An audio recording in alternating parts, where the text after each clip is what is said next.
ভাই কি পরীক্ষা দিতে আসছেন নাকি গার্ড হিসেবে আসছেন? পরীক্ষার্থী, ধন্যবাদ। গর্বিত পরীক্ষার্থী। সরকারি চাকরির পরীক্ষা স্বপ্নের পথের যাত্রা। সরকারি চাকরি এটা শুধু একটা চাকরি নয়, এটা লাখো তরুণ তরুণীর স্বপ্ন। কিন্তু এই স্বপ্নটা সহজে ধরা দেয় না। পড়াশোনা শেষ করার পর প্রত্যেকটা বাবা মাই চায় তাদের সন্তান একটা ভালো চাকরি করবে, জীবনকে গুছিয়ে নিক।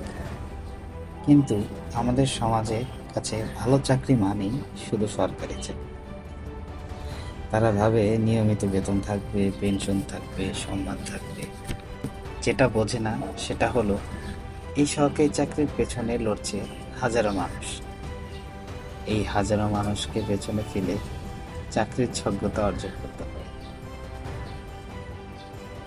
এই হলো আমাদের দেশের বর্তমান সরকারি চাকরির প্রেক্ষাপট। সকল শেষে চাকরির পরীক্ষার্থী ভাইদের জন্য আমার একটা দোয়া থাকবে, সেটা হলো আপনার জন্য অপেক্ষা করছে শুধু একটা ভালো সময়। আপনি এখনো লড়ছেন মানে আপনি হেরে যাননি।